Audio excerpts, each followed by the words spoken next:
মনিকা গগৈ মোৰ ঘৰ গোলাঘাট ডিষ্ট্ৰিক্ট সৰুপথাৰ ছোৱালীজনীৰ নাম ইচ্ছা গগৈ তাই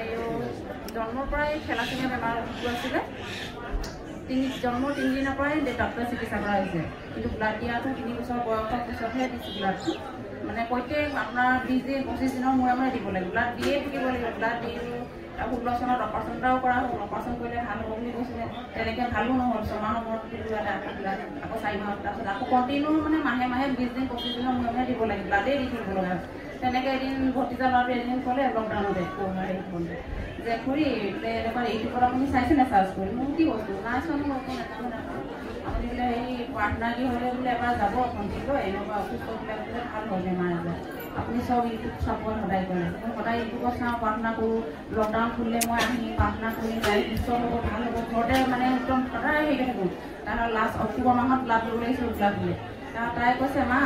মই আজি গোলাঘাটত চিভিলখনত মই বাৰে দিম আজিৰ পৰা মই গোলাঘাট চিভিলত নাহোঁ মই প্ৰাৰ্থনা গৃহলৈ যাম মই ডিব্ৰুগড়লৈ যাম সদায় প্ৰাৰ্থনা কৰিম ৰাতিপুৱা গধূলি সদায় প্ৰাৰ্থনা কৰিম মই প্ৰভু দিছোঁ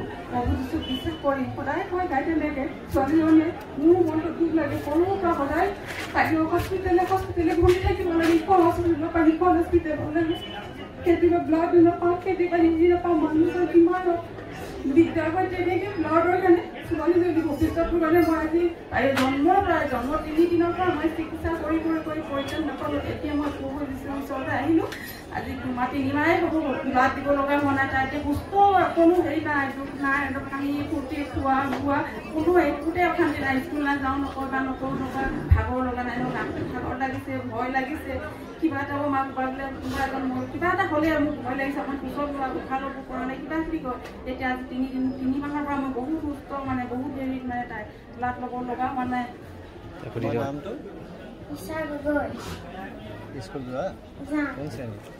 মই ক্লাছ 7 পঢ়ি আছোঁ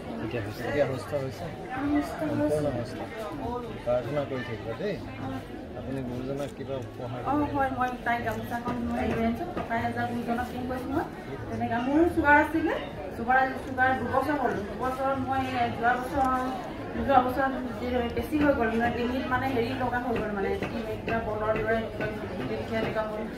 গোলাঘাটত দেখুৱাত ক'লে আপোনাৰ বহুত চিকিৎসা কৰাৰ পিছত ক'লে আপোনাৰ অপাৰেশ্যন কৰিব লাগিব হেৰিটো ক'লে অপাৰেশ্যন কৰিলে মই অপাৰেশ্যন কৰাটো কৰি দিম মোৰ ছোৱালীজনী ভৱিষ্যতে কি হ'ব মই প্ৰত্যেক 20 দিন 25 দিনত চিভিললৈ যাব লাগে ছোৱালীজনীৰ কাৰণে তাৰ মই বোলো নহয় নাযাওঁ মই হেৰি কৰিলোঁ তেনেকৈ গুৱাহাটীত গ'লোঁ গুৱাহাটীতো দেখুৱালোঁ ইমান হেৰি নহয় চুগাৰ হৈছে বুলি কয় তাৰপৰা এই প্ৰাৰ্থনা গৃহলৈ আহিলে ছোৱালীজনীৰ লগত সেই প্ৰাৰ্থনা কৰিয়ে মোৰ চুগাৰ এতিয়া একদম নৰ্মেল হৈ গ'ল একদম বহুত নৰ্মেল আহিছে একেবাৰে সুস্থ মই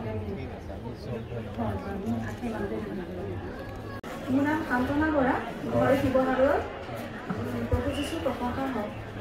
মোৰ ভৰি বিষ হৈছিলে প্ৰায় 6 মাহমান যোৱা নৱেম্বৰ মাহত মই ইয়ালৈ আহিছিলোঁ ভৰি বিষৰ কাৰণে প্ৰায় খোজকাঢ়িবই নোৱাৰোঁ মোৰ ভৰি গোৰোহাটো খুব বিষ হয়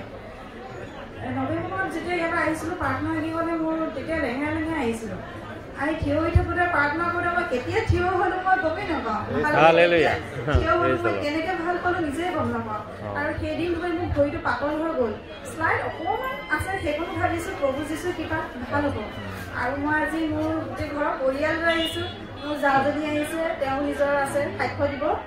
আৰু মোৰ মানুহজন মোৰ শাহু মা ছোৱালী